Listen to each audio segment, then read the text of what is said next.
Hello and welcome, everybody. Hello, hello. In today's show, we have vegan baking queen Sara Kidd, and she's talking about her latest amazing cookbook, which is the Vegan Cake Bible.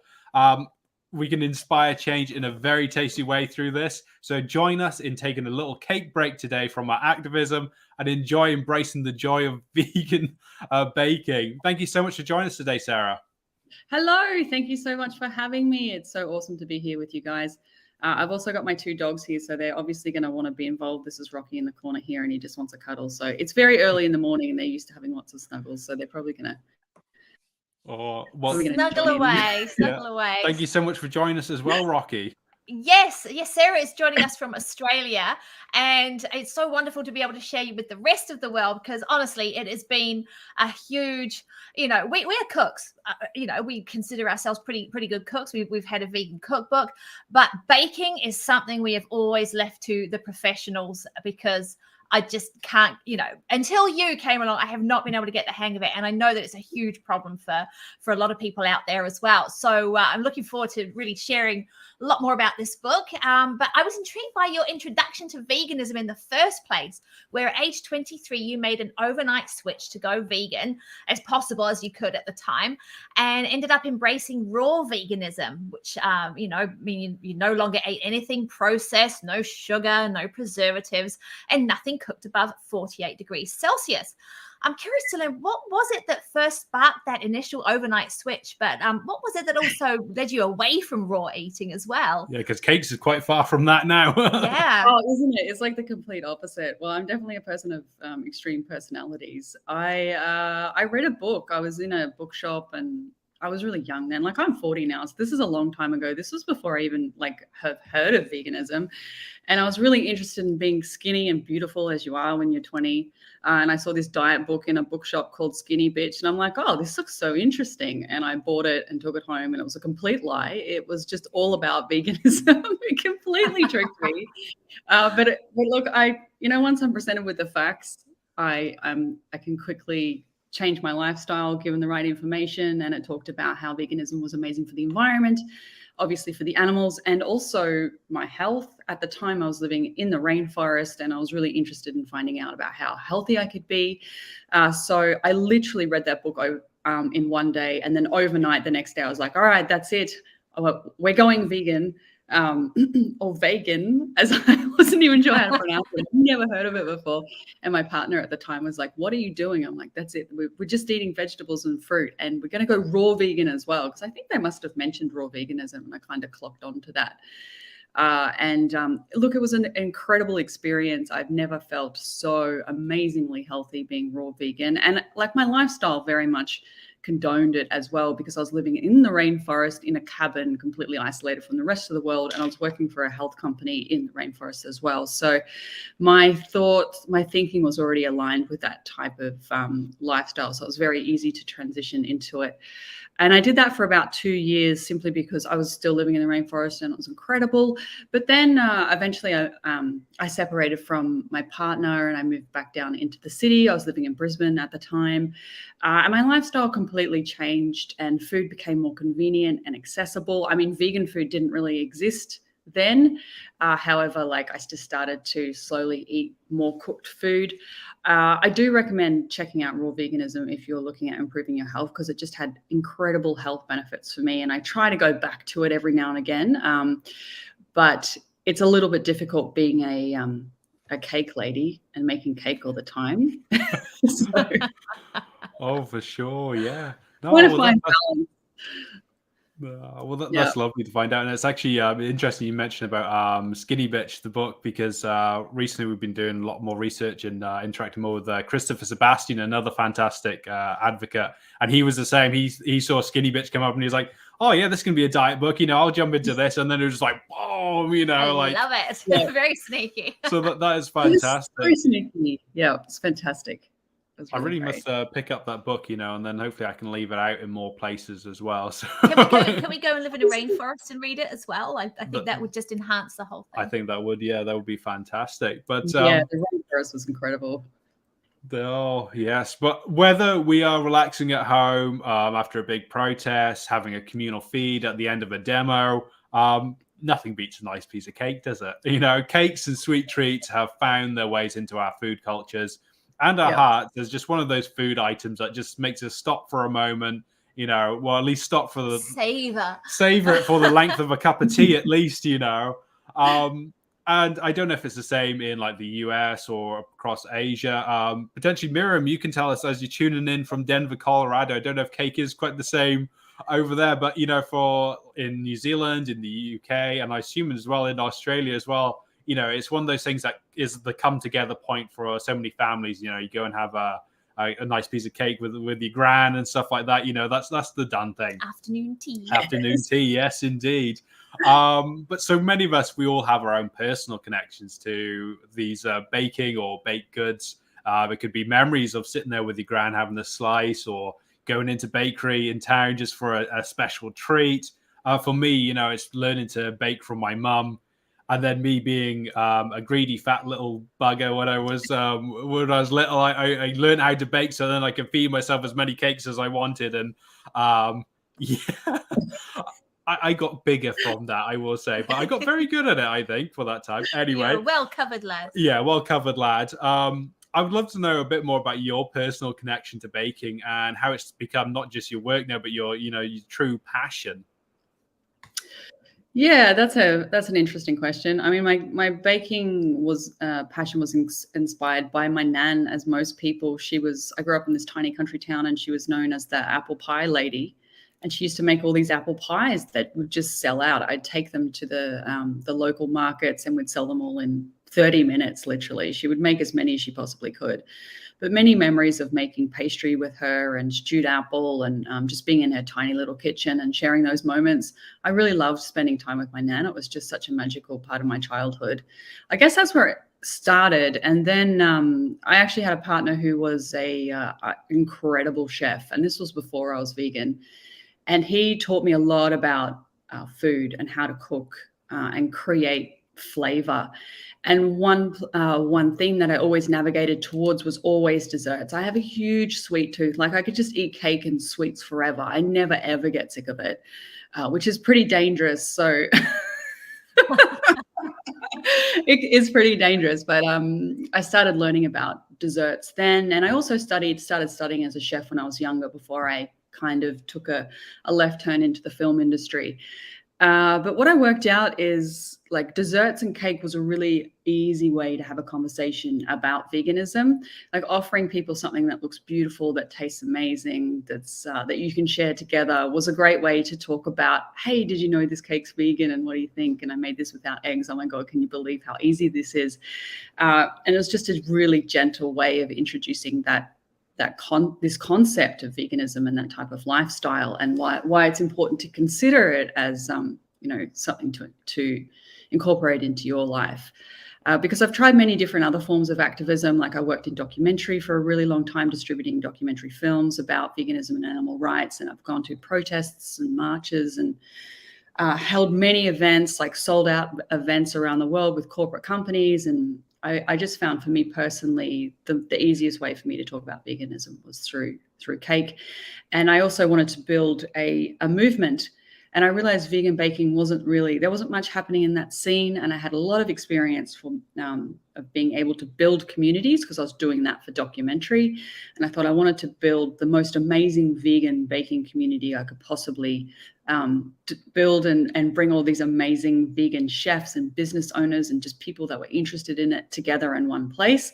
And as you guys know, but I don't know if everyone watching, I have like one of the biggest vegan baking Facebook groups on Facebook. There's like 24,000 people there.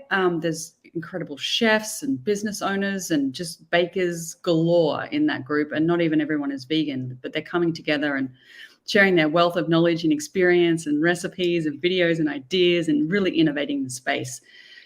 So yeah, that was me just going off on a complete tangent from my nan with apple pies to like creating a movement. I hope that all kind of linked together and made sense.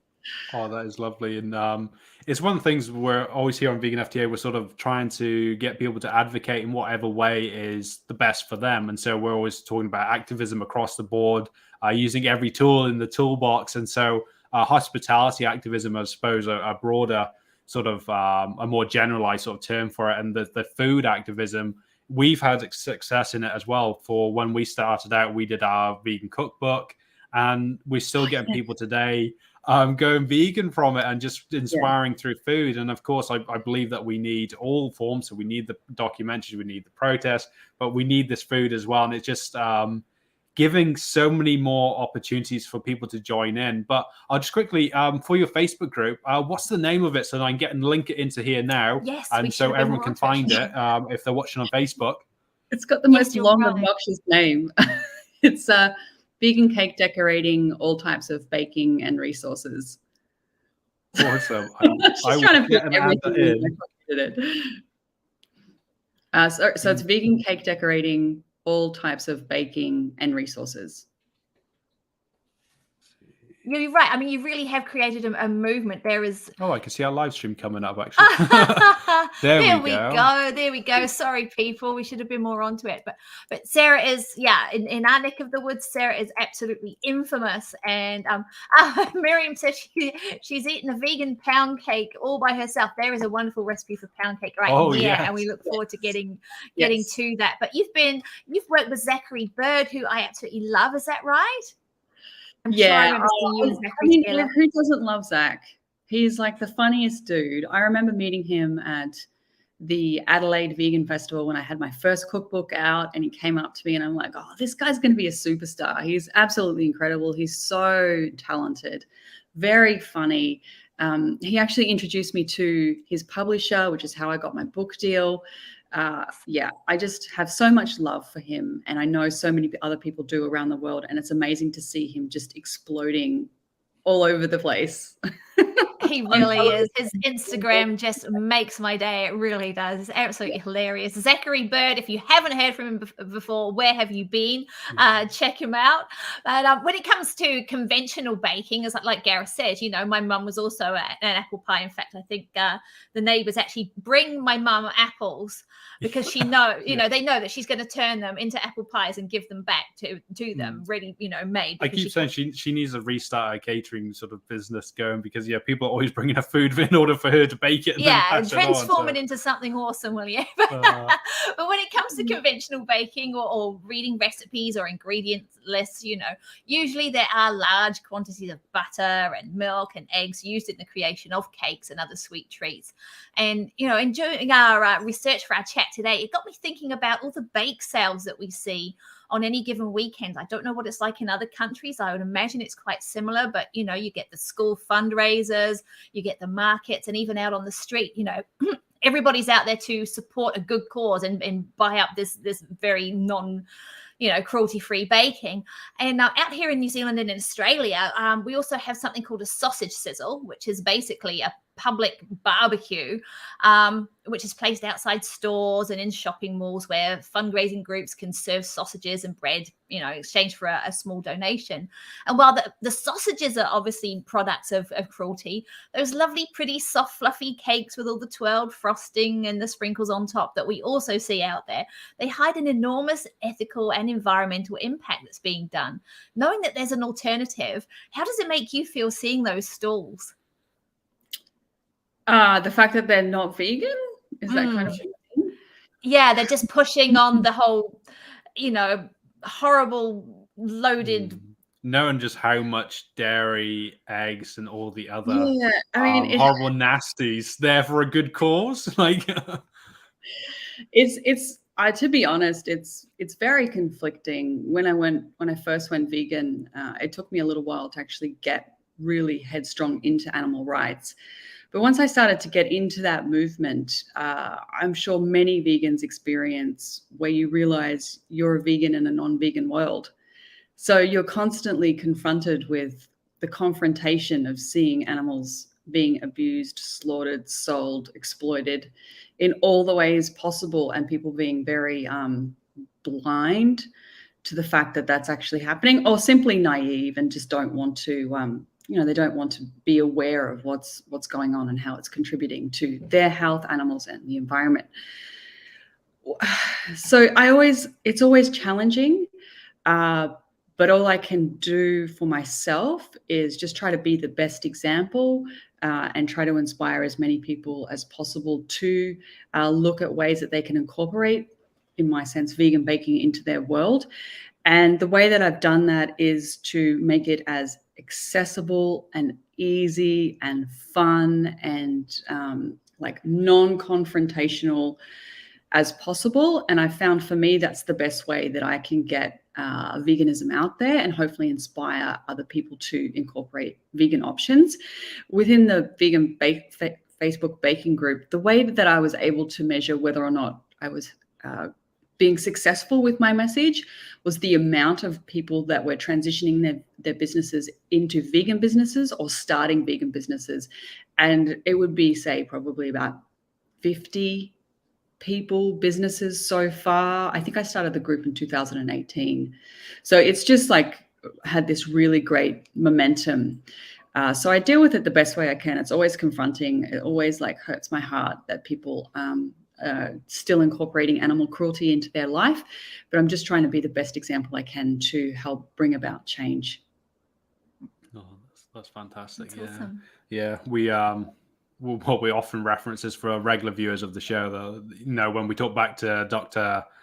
Clapper and stuff like that, he talks a lot about being the example and just living by example, and so getting people to come on that way. And so it's always interesting, like for us when we see the stalls, and you just makes me think of you with the Heart Foundation people. The Heart Foundation. I know, it's like this is like yeah, like so many of these times that, you know, they're like, oh, here's a sausage and stuff like this, you know, like we want, you know, to help people with their hearts, you know, and the arteries and stuff like this, and here's a meat clogging, you know, like an artery clogging food, you know. And I growled at one person once because, you know, they're busy trying to get money for research on like heart stuff, and I'm like, you know, I get it if you're doing something like hospice care and stuff like that, you're trying to look after folks, but when you're trying to do the research on the heart and stuff like that, and I'm like, we already have the information here. The evidence is here. Stop feeding people corpse. And then, you know, you've still got animal suggested recipes and recommendations on your website. Like, so they grind my gears sometimes, but I think, you know, if we can reach out to some more of them in a better way of asking, do you have any vegan options? You know, have you considered that? You know, there's a great vegan baking group, which is in the comments, which I believe is on the left bottom somewhere. In the comment section, folks, wherever the hell it is at the moment, there's a link to the baking group there, so you can find out more. But also, as we carry on, something that you can also pass on to your friends, your relatives, your neighbors, a good present for anyone, I reckon, you know, who's getting baking done. The main feature of this whole thing, the Vegan Cake Bible, this beautiful, gorgeous book. I really love the orange color because also when it's a big book. I don't know if we can convey that through the screen, but it is a mighty, wonderful tome of a book. 365 pages, I think. It's just huge. I'll tell you a funny story about the cover, though. I haven't worked with a publisher before, and my publisher said I was lucky enough to work with one of the best cookbook designers in Australia. She laid out the book, and she did an incredible job. But they sent me this beautiful cover that was purple and yellow, I think. And I was like, yes, I love this cover. It's amazing.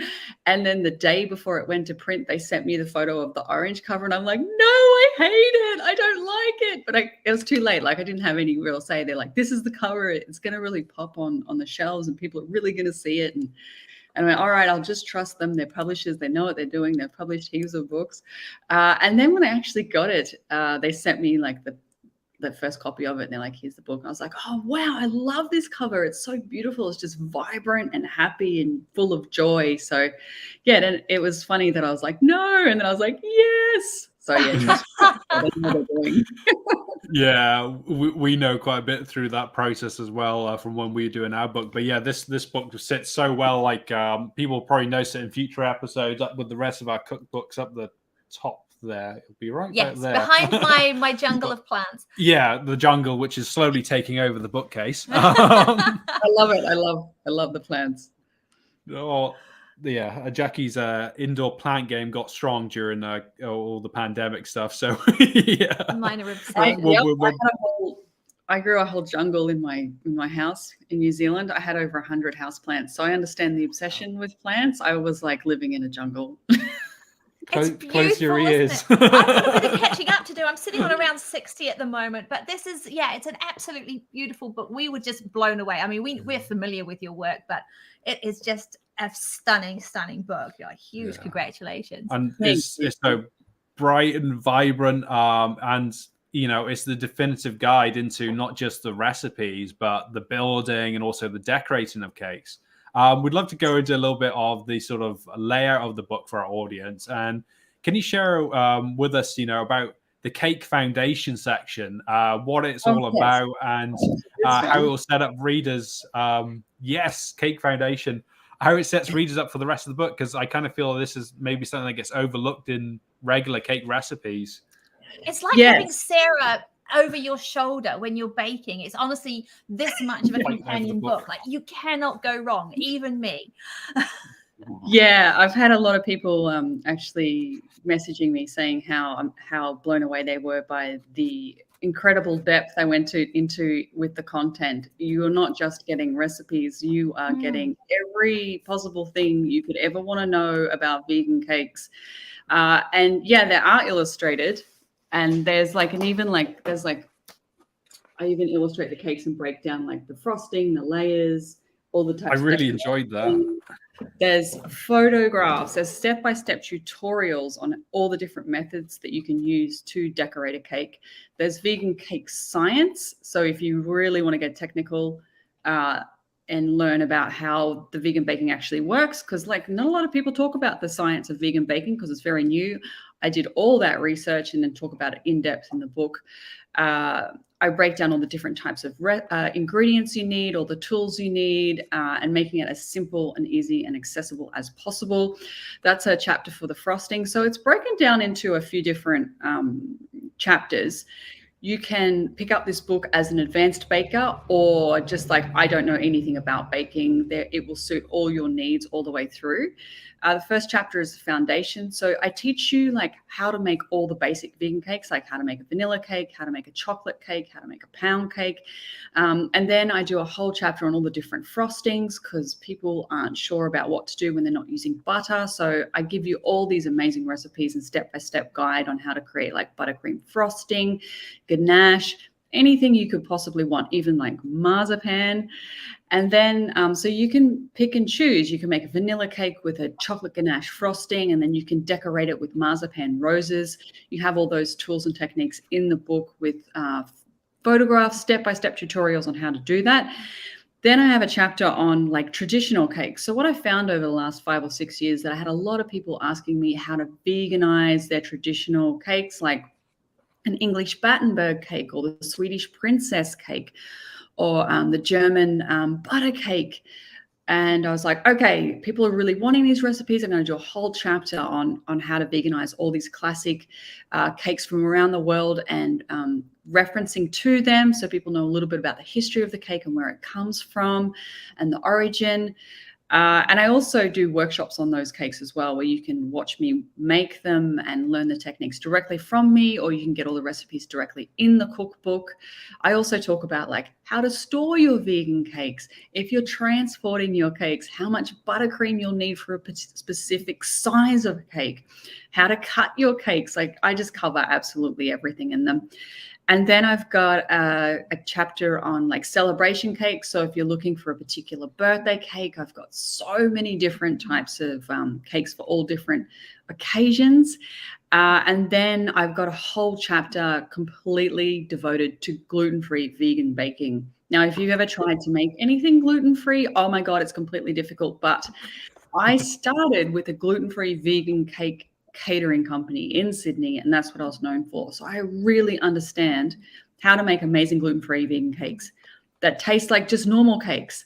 And I've also made these recipes very easy. If anything, the gluten-free cakes are easier to bake because it's generally using one bowl method, where you put everything in a bowl, then you just put it in the oven.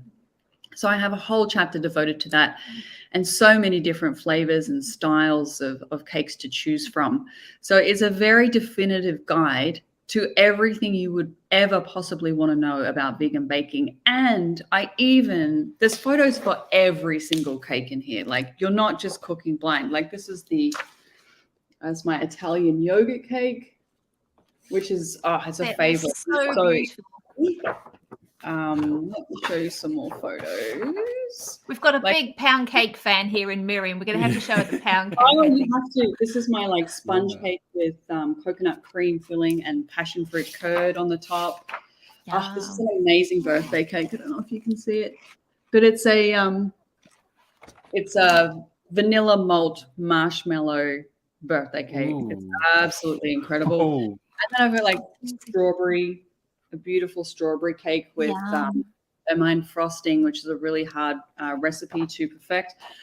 Classic carrot cake. So this carrot cake recipe is actually on my website. If you want to try a few recipes from the book before you actually purchase the book, there's a few recipes on my website for that. Oh yeah, the pound cake, the English pound cake. Here we go, Miriam. It's so easy. It's such an easy recipe. More pound cake. More pound cake. I think we calculated I made 460 cakes over the space of 6 months, doing all the trialing and testing. So I ate a lot of cake during that time. That's amazing. And I love how you've got the step-by-step thing here so that we can't go wrong, because I've so many times, if we're having particularly non-vegan people coming to eat with us, which, is normally the case with us, and I want to give them something sweet or something, cakey, especially if they're just coming not for dinner, but for just a coffee and cake kind of thing. I've been guilty of always having to go to find a bakery that does a vegan cake and pay moonbeams to get a little square, that I can take back to my house and be like, here you go, here's an offering, it's vegan, isn't it nice? To have the power to be able to create all of these things myself is just amazing, and look like a fabulous baking queen as well. Also, I want to give a shout out to one of your recipes as well, which is online. I don't believe it's in the book, but it's for your Flourless gluten-free chocolate cake, which uses potatoes instead of flour and stuff. And I think that was probably the first recipe of yours that we tried. Jackie made it. You would not believe it. Yeah, it is absolutely beautiful. Although, of course, even for us as being relatively experienced cooks, we make huge blunders at some time. And you swapped, I can't remember what it was. It was some sort of, she put corn flour in instead of, I think it was icing sugar or something like that. And so we came out with this rubber brick at the end. That's right, we did. We managed to get out the tin, and I just sort of is this Kevlar? I think I could actually... Frisbee!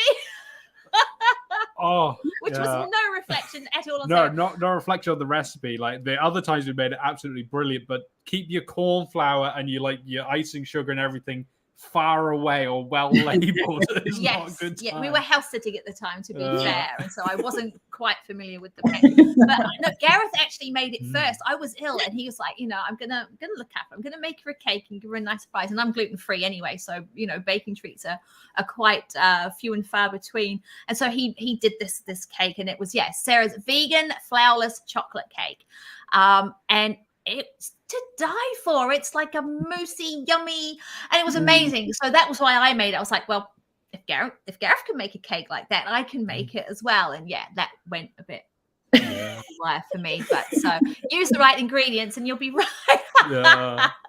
But for all of us compassionate souls who have made the switch to a plant-based diet and, more importantly, a vegan lifestyle, we've had to relearn to cook at some stage. And for us, even reinventing savory dishes seemed like a big task at first. But thankfully, there are many people providing recipes and tips for that changeover. Baking, however, is one area where we saw a lot of conflicting recipes and ideas of what to replace this or that with, how much you need to whisk these to replicate those, and so on. So we're curious to know about your experience of transitioning those cultural classics, like you mentioned, into a vegan reimagining. Were there any sort of major hurdles you encountered when trying to recreate certain items without those cruelty ingredients? Yeah. I guess for me, mastering the art of vegan baking was making every single mistake possible and learning from that. So when I started to learn about vegan baking, nothing existed that could teach me. So it was more trial and error, and just trying out different ingredients to see what would work to create the textures that I wanted. And that's always a really great way for me to learn, is just to make every single mistake possible until I learn how it actually works, because it gave me such a great understanding of what doesn't work and how I could educate people when they were asking me questions about what types of ingredients they could try and whether or not that would be as effective to create the outcome that they wanted. So there was a lot of hurdles, but that was also good for me because I realized that there wasn't a lot of resources available. There was literally one website called veganbaking.net, which is an excellent website. It's very old, but there's some great information on there about vegan baking, which inspired me to go, hey, maybe this is something that I can contribute my time to that will, inspire people to be vegan or help them with their vegan journey. The other political thing that I came across was cultural appropriation. So because I was making a lot of food from a lot of different cultures, I wanted to make sure that I was being respectful to those cultures and trying to work out the right way to navigate that landscape. Because having such a large community with people all around the world, I had so many requests for like cakes from everywhere. So just navigating that landscape and making sure I'm paying homage to where the recipe is coming from, and referring to the original origins and who inspired the recipe, so that I could be respectful to those cultures as well. I think that's been an interesting situation to be in, just to make sure I'm respectful and helping people veganize their favorite recipes at home, no matter what country they're in. Yeah, that's it's so great that you bring up that point about the cultural appropriation of food. And for Jackie and I, we trained as vegan hospitality consultants, and that was after we'd done our cookbook, and then we started learning about the whole cultural appropriation when it comes to doing recipes. And so in our cookbook, we have things like Mexican lasagna and recipes like this, where because we've got black beans and a lot of typically sort of Mexican food ingredients, we've called it a Mexican lasagna, but then it has no relevance to that culture. And so now looking back at it, we're like, why did we name it like that? This is the thing, for all of us, it's all a big learning experience. I realized earlier one of the words I used to refer to myself earlier is a term that is considered fine. I know, I was like, you did it again, didn't you? You did it again. Considered fine in the UK and like New Zealand and stuff like that. But then it means different things in other places. So I won't repeat it, but like I'm still learning with my language. And then, with a lot of cooking things, there are so many terms that we use for certain dishes and stuff, which, we've butchered, we've taken from other cultures, which, we're not respecting enough. And it's lovely that you've made that effort to really honor those cultural differences and changes within it. And I know for us, when we do future cookbooks, we're going to be on the ball with these things, and hopefully we'll be a hell of a lot better by the time we get to it, because it's all just a huge learning curve. But one thing as well I did want to touch on was the whole, the amount of food that does go into these cookbooks. I don't think people realize how much, as you say, over 400 cakes made in the process of it. Like, wow. You might see, I don't know how many there are fully at the end of this book, but there's a lot of cake recipes here, but then still that's only a fraction of that 400, I'm guessing. So it's a massive undertaking. A lot put onto family and friends, I'm guessing. Yes, it is. If you're ever thinking about doing a cookbook, as you guys know, it's just it's an intense. It was 6 months every single day working, and I did all the photography as well. So it was a huge feat. I was quite burnt out by the end of it. I'm still recovering from it, even though it's been over 6 months or so since I finished writing it, or a year now, I think. Yep, it was a lot of work.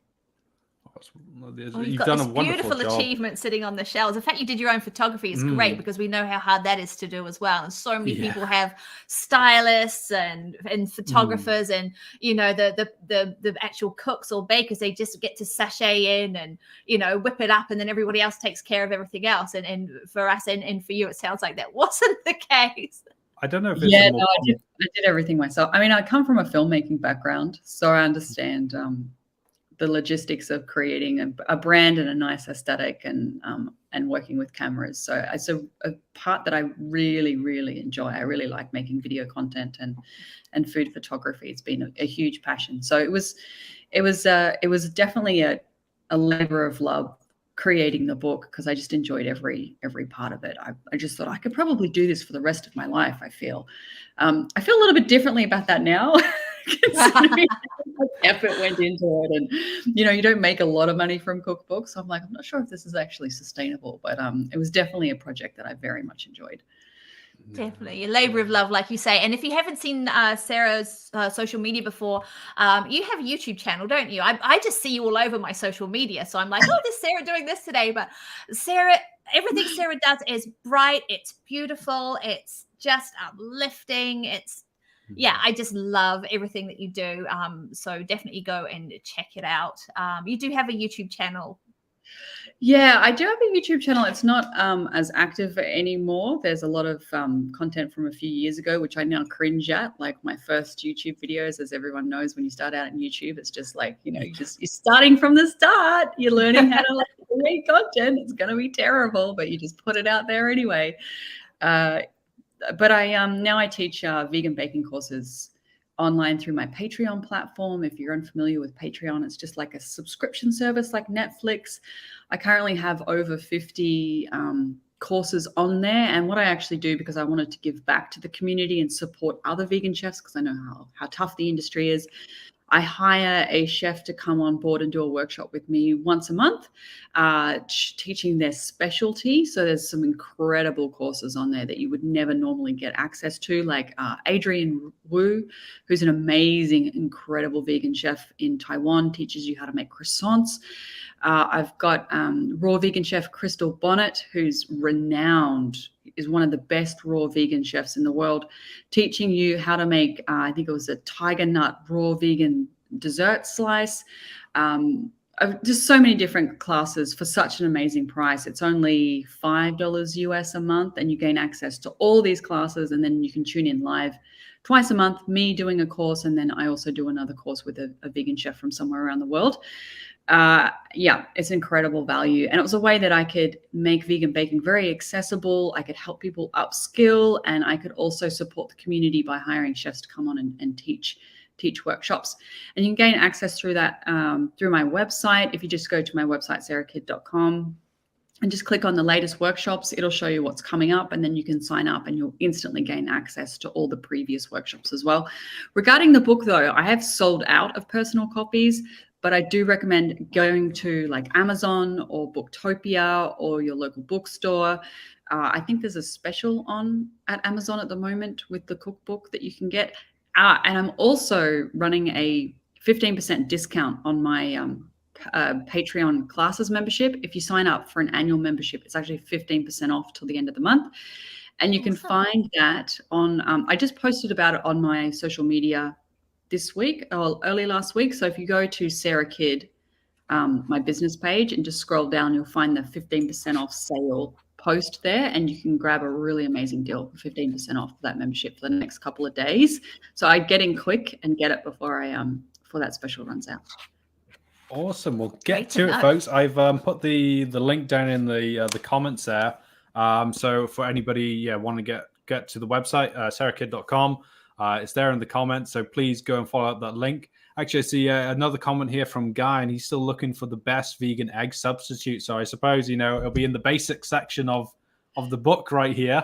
Yes, Guy, it all depends on what you're actually baking, because different vegan egg substitutes will give different results. So don't just go, I'm going to use applesauce for everything, because all your cakes are going to be very gummy and not very soft and spongy. So in the Vegan Cake Bible, I outline all the different types of egg substitutes to create different types of cake textures.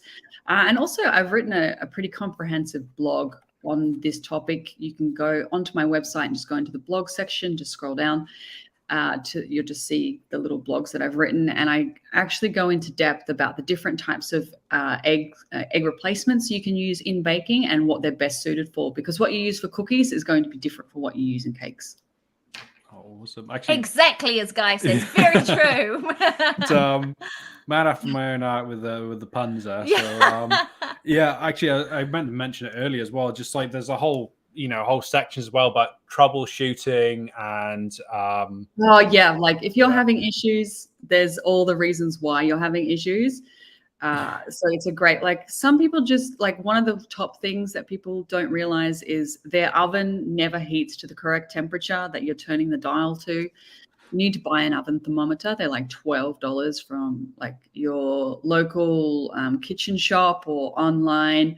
Get an oven thermometer. If you're getting into baking, it will tell you the correct temperature of your oven. This is usually the number one thing that makes your baking not turn out the way you want. So you want to make sure you're heating your oven to the correct temperature. Buy an oven thermometer. Yeah. To be honest, That's very interesting. I did not know that.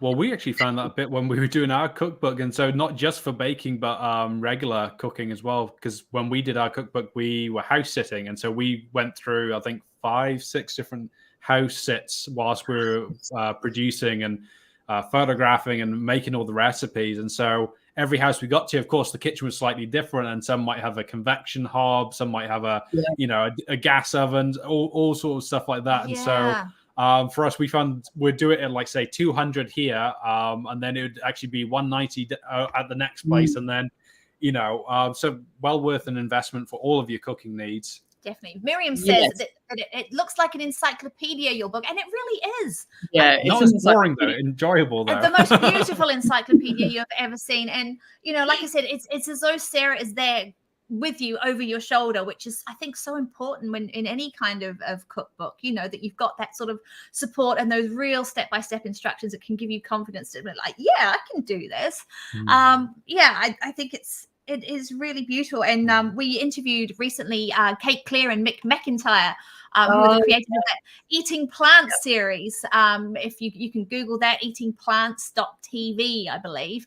And Sarah is in the Australian episode of that, where she teaches an Australian very popular personality how to cook. Yes, Mick, even across the miles at that stage, you were able to teach him how to cook a beautiful chocolate cake very competently. So that's another great one so to watch. If Mick Sarah can do it, you can do it. Definitely. Yes, actually, I worked with Kate and Mick for 10 years. I was working with them to do their documentaries, so that's kind of I've known them for a really long time. They're amazing documentary filmmakers. I worked on their film Kangaroo. I don't know if yes, watched it recently. Yeah, if you haven't seen Incredible Kangaroo, it's a great film. KangarooTheMovie.com. It talks about what's happening with kangaroos in Australia. It's incredibly eye-opening. It's a must-watch. Every Australian needs to see what's happening with kangaroos. That's definitely one to check out. But yeah, Eating Plants was like a complete, 360 to kangaroos, and it was a really great, fun project to be a part of. I'm so glad that they let me be involved in it, because it's just so fun, and they take you all around the world to all the different types of plant-based foods that you can eat, and you get to meet incredible people at the same time, and amazing recipes as well. Yeah, it was really fun. And Marty's such a star. He's so amazing. It was really great teaching him how to make a chocolate cake for his son's birthday. It was fun. That was it. I got Marty, Mick got Mick and Marty mixed up. Was it Marty Dingwall? Yes. So if Marty can do it, you can do it, shall I say? Marty can do it. He did it. I mean, the cake didn't turn out exactly the way it should have, because the baking powder, if you've got really old baking powder in your cupboard, it goes off, like it loses its effectiveness. So you want to replace it like every maybe 3 to 5 months. That's another little tip. So it didn't rise as much, but I mean, it was still edible. He really enjoyed it. He loved it. It was beautiful. So, yeah, everyone can bake. Definitely. No, it was great to see. I must see, we're getting lots of comments this morning, and Miriam says, is it true that Nike is killing kangaroos and their babies to make shoes out of their skin? Yes, it is. Yes, it is. Yes. I'm not sure where they're at with it. I haven't been involved in the kangaroo campaign for a while, because I transitioned into vegan baking, but they were when we were working on it. But you can go check out the website. I know Kate and Mick have a mailing list there that they're keeping people up to date. They're always running campaigns overseas. There's a lot of people involved in the action campaigns that they're doing. Action campaigns is a very effective way to create large change. I know that we focus on like individual trying to make people go vegan, but change campaigns and active campaigns are really effective for making corporations change, which has much larger impact than one-to-one. Absolutely, and we watched it recently. So if you Google, seeing as we I don't know if we've got a chance to get the link up, but sorry, we've got a bit off topic. But it's awesome that you were involved with it, because I watched it recently and it's very, very powerful film. So it's Kangaroo, a love-hate story, I believe. Yeah. And it's very, very well. It's, it is shot in Australia, but it's everybody in the world needs to see what is happening to kangaroos, because it's very your purchases can really make a difference, even though all the way in Australia with the things that you buy. So link is coming up in the description. There we go. Do check comments. it out. Absolutely check it out. Yeah. So and it's brilliant that you bring up about as well with that whole, these campaigns and the amount of change that they have. I recommend everyone do what they can to help individuals change, but please get involved with these larger campaigns, because the cranky vegan, Jake, is it Colony, talks about it. Conroy. Oh, Conroy, yeah. I'm on his Patreon. I really like him and his style. He seems to know exactly how to make large impact, and he talks about this quite a bit. So yeah, he's a really cool vegan dude to check out if you really want to make a large impact. He has a lot of information on it. Yeah, we actually have episode 3 of our activist series, my activist series that just launched yesterday. It was on our YouTube. So this is the 3rd season, although now we're going into perpetual seasons. Anyway, the 3rd episode coming up very soon is going to actually be with Jake Conroy, and aka the Cranky Vegan. He's such a cool dude. I'd love to meet him. Very cool. He's so nice. He's such a laugh as well. Like it was great to learn from him. And I just loved it. His sort of kind of grumpy, his crankiness is sort of like very the way he comments. Yeah, it's lovely. Say good job. But yeah, well worth checking out. And so, Jake, if you happen to catch this, then hit Sarah up and like get on a conversation, because we've got to think big. Us just as consumers, we can make some impact, but if we want to make real impact, we also need to be dealing with these producers, not just the consumers. So yes. That's what I found about working in documentary, because I did it for such a long time, working with Kate and Mick McIntyre, Kate Claire McIntyre. They're huge animal activists, and they were using the power of documentary to create change. And I was their film distributor, so I would virtually build audiences around the world to raise awareness towards those films.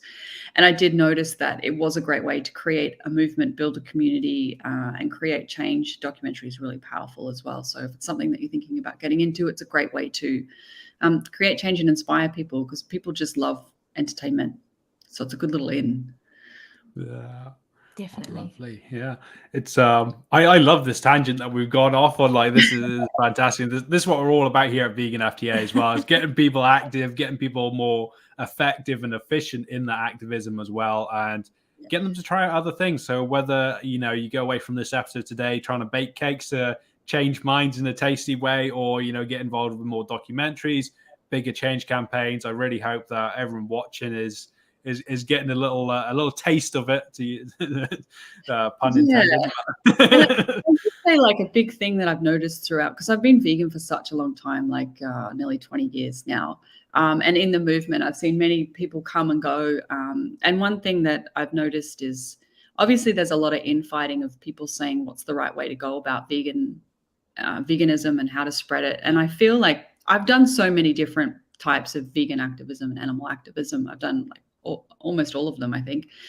And I found through my own experience that you are one person, you can make change. And, if you're using your passion as a way to promote veganism, that can be really effective as well, because it is a lifestyle. It is for the rest of your life. And what I found for myself personally is that cakes was a joyous way that I could spread veganism out into my community. I found some of my animal activism platforms were just a little too violent for me to do for a long period of time. So don't let people tell you how to spread veganism. Just do it in a way that's sustainable for you. And if we're all doing it, if we're all following our passion and spreading veganism with passion and kindness, I feel that we can make change and do it for a really long time. Yeah, I love that. you hit the nail on the head there, I reckon. Like, Yes. yeah, that is bang on, and yeah, it's something we hope that folks are finding here at Vegan FTA is just with us trying to bring everyone like yourself today onto the show, and talk about all these different avenues that someone will find that niche that will sort of resonate with them, and something that is going to bring them that most powerful voice, because it's something that they're truly passionate about. And we're all passionate about the animals, but it's hard to advocate when your full passion is on the subject, as opposed to your avenue to get to there. You need that passionate avenue to get there. So yeah, whatever you find, folks, get to it, get stuck in. It's absolutely lovely. But I think we'll just flick back to the book. Much as we can talk about this all day. What book? I don't even know. What are we talking about today? But one of the things that we touched on earlier as well was just with especially the traditional cake recipes and stuff like that, and giving that backstory to them. I often feel like the blurbs and the sort of the forewords recipes is something that gets overlooked by many sort of average cookbook readers. You tend to look straight at the ingredients and the method, and can I do this? Can I not? No, throw it away. They don't take the time to read, but I really do encourage people to check out some of the stories behind the cakes. I didn't know so I'm Welsh originally, so I'm an immigrant to New Zealand. So I didn't know much about the Lamington cakes, but I didn't know there was an identity feud either. I didn't know that. I've been here 30 years. I thought it was a website dedicated to it. I don't know if you know that. Like, who's claiming the Great Lamington conspiracy? I thought we just fought over Pavlova and Crowded House. Yeah. Like, there's a couple of things that we argue about. New Zealand for sure. It's not Australian. No, they try and claim Crowded House. They do. And Russell Crowe, he's a New Zealander. Like, what, Australians just always trying to own everything. Yeah, we had no idea like these crises, these feuds were going on between stuff. I just thought this is a strange looking New Zealand cake. Sorry, New Zealanders, I didn't know what the hell it was when I first saw it. But it's so lovely to get some more of those backstories and sort of the origins. And were there any that sort of surprised you when you're doing the research and creating that section? Yeah, I think the most amazing thing I discovered during my research, looking into reports from food historians, was I wanted to find out where cakes originated from. And apparently, they come from the 17th century from Vikings, and they used to call them kaka. That was might call something else kaka now. Yes. And water, I think. And I think they made, thinking back to those times, I think it would have been kind of like an Australian damper, if you're familiar with damper. I think that's where cakes originated from. So they would have cake and ale or kaka and ale. That was really interesting. And like just researching like where vegan cakes came from. And I think the most obvious one was from the 1930s when the Great Depression set in, and the wacky cake came about. And so it had no eggs or milk, like it had nothing, no animal products in it, because animal products like eggs and milk and butter and stuff like that were very expensive in the Great Depression. So housewives became very inventive, or I don't think I was going to say anyone that was making cakes in the house, trying not to be sexist, but it was the 1930s. So people invented the wacky cake, which was like literally the first accidentally vegan cake, which is still a really popular recipe now. It's just pretty much a cake without any eggs or milk or butter, and it's a fantastic cake. But I think that's where the first vegan cake came from, the 1930s, and people not having access to animal products. Oh, that's so interesting. As they say, a lot of the greatest sort of achievements come through times of strife, and so vegan cakes, through that time. That's so lovely to find out that. And I always find it very interesting to to get the roots, the history of these certain like food items. And for me, I really love the history of the words around them as well. Although, as I presented today, my choice of words isn't always the best. But yeah, this has been great. It's so lovely having those insights. Yes. Even denouncing the Boston cream pie as it's not a pie, it's a cake. You've been lied to, Boston. Yes. No, that was a fun cake to research because it was a chef in a hotel restaurant in Boston. I can't remember his name, created this cake and it just suddenly became famous in Boston. Like everyone wanted it. And like, why not? It's cake and it's like custard and ganache. It's just like such an amazing combo. So, it's such a yummy cake. Yeah.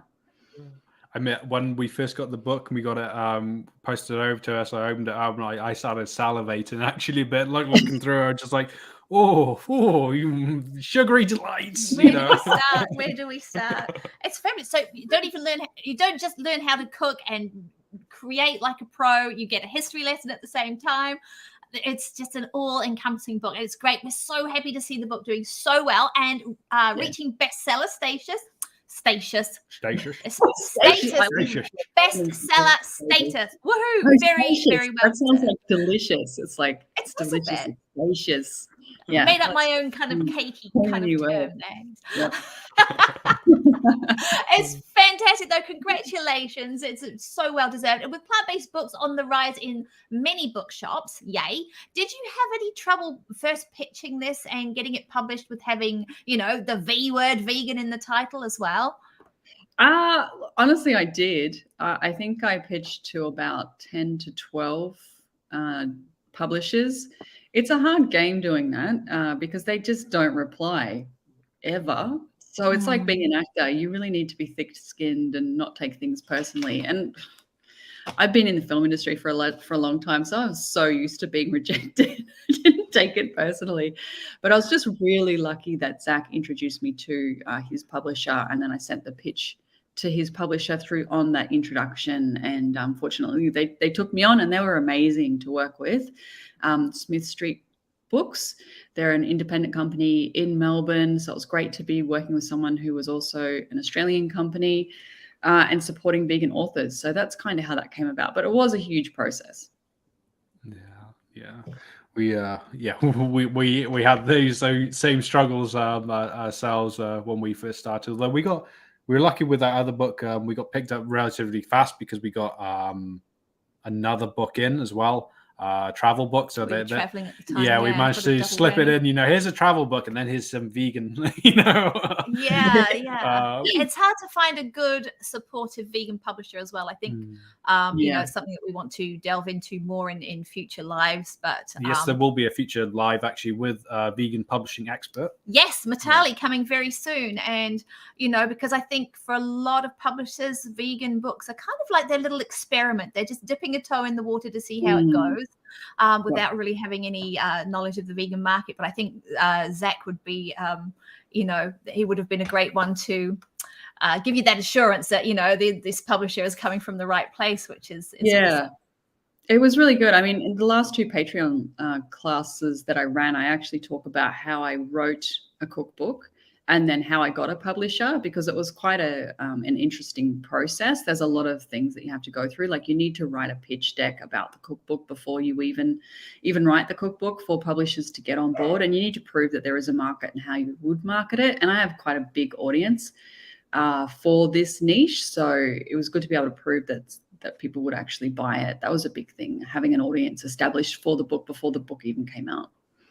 Fantastic. Definitely helps. I remember learning actually recently from Elizabeth Gilbert, the author of Eat, Pray, Love and many more, that she received over 40, almost 50 rejections from publishers before she first got published. So, looking back, I thought, well, we've done quite well really then, haven't we? Don't let people tell you that you can't do something. Don't wait for people to give you permission to do what you want to do. Just do it. Just do it anyway. Who cares? Just do it. Absolutely. Yeah. Absolutely. That is very true, actually. When we did ours, it was kind of, I got to the stage and it was just like, well, we're going to do it anyway. We'll bring it out as an ebook or something like that. But if you want to do it, then so much better. So, yeah, people are constantly waiting for permission or waiting to be saved. No one's coming to save you. No one's going to give you permission. Just start. It's probably going to be crap when you start, but you will learn the skills. You will get better. You'll build an audience. Just start. Just don't be afraid. Just do it. Just jump in. Absolutely. Stuck in, everyone. Look Get at you stuck with those in. early YouTubes that make you cringe, and now you've built up a whole vegan baking horrible. movement. Those videos I did. If you think, yeah, like success isn't overnight. It's a learned skill. Like I made terrible YouTube videos when I first started out. But on my Patreon, I have a whole like really beautiful cooking series that I did where you get to see my beautiful retro kitchen when I was living in New Zealand and stuff like that. So everyone starts somewhere. If you just use your passion to guide you and just start. Be fearless or be afraid and do it anyway. That's my motto. I'm terrified, but I'm doing it anyway. Oh, I love that. Nailing it, I would say. This is wonderful. So just to clarify for any of our audience and stuff like that, so you can get the book on Amazon, and so that's global, is it? Yeah, it is global. And if you are thinking about getting the book, there was only 7,500 copies printed, and I think we've sold about 3/4 of them. So if you are wanting to get a copy, I don't know if the publisher will do a second print. I would get in and get it now. So yeah, all the major online bookstores are distributing it. And in some bookstores in Australia, New Zealand, the US, I know Target and Barnes and Noble are distributing it, and some bookshops in the UK. So yeah, go to your local bookshop. You can request it, or you can just jump online and get a copy. But I would do it now before it completely sells out, because I don't know if it's coming back. Definitely. Yeah. It's one of those books that's, it's an investment. It's not a 5-minute fad wonder, like Sarah's got all of your favorite cakes in here, all of the, she's reworked the traditions and done an amazing job. And, it's an investment that you're always going to have. It's not, it's not a kind of, and it's really pretty. Like there's photos for everything. So if you just like looking at pretty cakes, it's also a really nice coffee table book too. They are so, yes, it really is actually. Yeah, I feel like it's going to be, I always remember growing up, there'd always be these big brown tomes on the bookshelf, which were like the Delia Smith, sort of like those sort of, and what was some of the other ones? Those big sort of older sort of cookbooks, and they're just all just written recipes, but everyone had one there. Yeah. Hopefully there'll be a nice big orange bright book in everyone's sort of kitchen there to be the reference tool. And yeah, especially with fixing all the muck-ups and everything like that. This one, I'm not very good at holding things up like Gareth, but yeah, that's the German towers. Yeah, that's amazing. That is really, really yummy. That's very easy to make too. Is that the one that they usually traditionally they do it on the spit and then they rotate that, or am I thinking of another one? I think that's another one. Yeah, because it's just a dough. It's actually a yeast cake, so it's usually flat. I just stacked it up for the photo. It looks beautiful, but there are some that are just absolute works of art in here, and you just, I'd probably be more of a Madden Dingwall, I think, if I was to try and make all of those. But at least you're in no better hands and under no better instructor than Sarah. So absolutely check out Sarah's website. Yeah, I mean, come and join my Facebook group as well. There's like 23,000 people in there, and everyone is so supportive and always helping everyone with any issues you have. And you have professional top-notch chefs in there giving free advice all the time. So if you're not sure where to start, come join my vegan baking Facebook group, join my platform, my Patreon platform. It's only $5 US a month, which is an absolute bargain. The great thing about that is there's so many chefs from around the world. If you're thinking about doing their more expensive courses, it's a great way to see what their teaching style is like before you invest into their courses. So it's a great introduction into them. And I also have a private Patreon group, Facebook group as well for Patreons, where you can talk directly with the chefs from the workshop. And I have another cooking book. If you are just looking to do the most easiest baking possible, I have another one called Vegan Bakes by Sara Kidd.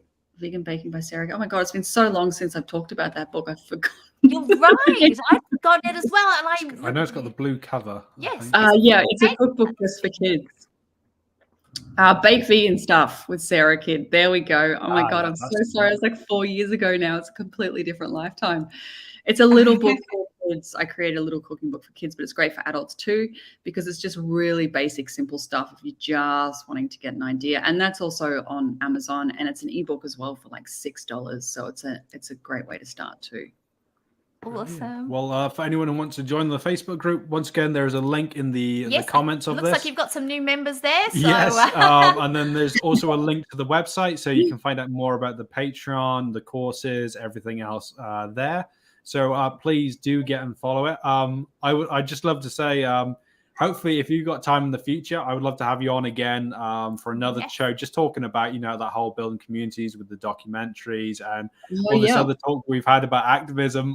Because I absolutely love us going off on that tangent. That's what we like to bring here on Vegan FTA, because we are vegan for the animals. So we don't often do a lot of food-related content. It's nice to have these cake breaks at the moment and do some more happy, joyous, fun-filled eating talks. But activism is where we're at, and trying to be better. And our activism is constantly evolving. I mean, look at what Sarah's been doing over the years. It's so we'd love to have you on so many aspects to talk more about that in future.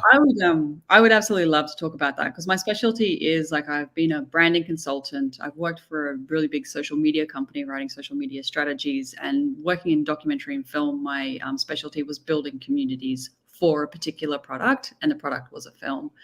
So I understand the importance of building communities, how to create a language around a certain product so people are attracted to it. And I've worked in many different types of vegan activism platforms, events, so many different things, because I've been doing it for 20 years now. I just ended up, now I'm in cakes because I just wanted to do something that was fun and a bit more gentle, but I love talking about the political stuff. I have a lot of experience in those areas. Well, we very much look forward to having that conversation, and yes, Miriam as well. We will hopefully we can get talk about the kangaroo movie. Talk about kangaroo movie as well in the future. We'd love to bring that up. Yeah, that'd be great. We can get Mick and Kate. Mick and Kate. It really is a must-see movie. Yeah, it really is. I watched it recently. I did swear at the TV quite a lot. It was pretty heart-wrenching working on it. It was a very it was the last documentary film that I did. I gave it everything I had, and I distributed that into cinemas all around the world. So it was an intensive project, but it has had incredible impact for kangaroos, because they are going extinct. If you don't know, kangaroos are going extinct. That's what's actually happening. So it's something that we need to know about and work out how we can stop that from happening, because kangaroos are amazing. They're our national icon. Why would we eat them? It's very stupid. It's dumb. Don't eat kangaroos. Or wear them. Yeah. Or wear them. Yeah, they're beautiful creatures. You got to watch the movie anyway. Watch the movie. It has all the scientific evidence and the facts as to why we shouldn't be killing our national icon. They're not a pest. Absolutely. And you'll be blown away. Absolutely. I always like to say humanity is the pest. I actually said that. I said that to. It's us. We're the common denominator in all this destruction. It's us. Yeah. Absolutely. I actually said that to a woman in the park the other day. Was she's walking a dog. The dog came up to say hello to us, and she said about the rats and stuff and the traps and the pests and stuff like that. And she said, "Oh, humans are the pest." And you got this sort of She wasn't expecting that. It's us. We're the virus. Yeah. It's us. Yeah. There's one of my mates who was in a metal band. He had this fantastic T-shirt, and it was the David Attenborough sort of sitting on the beach, looking wistfully sort of away, contemplating, and just this quote: "Humanity is a plague." And I just love that. Yeah, it is. Yeah, that's a whole other thing to talk about. Exactly. Anyway. Fortunately, we are talking about beautiful cakes today and enjoyment. And yes, go and grab one of these while you can. Enjoy baking up a storm. Enjoy amazing your friends and loved ones and getting them all to go vegan with a lovely sweet tooth. Yeah, take it away. So, get into cakes. It's happy. It's fun. It's joyous. It's something that everyone can do together. And, it's just a great thing to share. Definitely. Well, thank you so much for joining us today. It's just been such a pleasure talking to you, and I look forward to having future conversations. Yes, thank you for everything that you've been doing for the movement for so long, and particularly bringing out this beautiful book. Just once more, just so everyone can. Oh, thank you. Yes, get it. Orange definitely works. There we go. Gorgeous. Awesome. Well, thank you everyone for joining. Thank you, especially everyone commenting. Miriam, you've been an absolute star throughout this. Thank you so much for your feedback and questioning during this. For everyone else who's tuning in, when you see these live streaming, get involved. We love seeing all your comments, your reactions. If you've got friends who are vegan bakers and stuff like that, please share it as well. So thank you. Can't thank you enough for coming today, Sara. And thank you. It was amazing having a chat finally. I've been big fans for a really long time, and thank you for supporting me through all my work. You have shared a lot of stuff that I've made and done, and I really appreciate that. Thank you. Oh, it's beautiful. You bring something so different and so joyous and colorful to the movement. It's just very, very proud to have you. Well, when you were in New Zealand and now you're in Australia, but we're proud to have you in our neck of the woods, and it's a pleasure to share you with the rest of the world as well. Thank you. Well, everyone, I hope you had a great day, and make sure you get baking. Yeah. Get out there baking, folks. Thank you for joining us early. We'll let you get on with your day. Thank you. See you later. Everyone, enjoy your day, your night, your evening, wherever you are. Enjoy yourselves and get baking, as Sara says.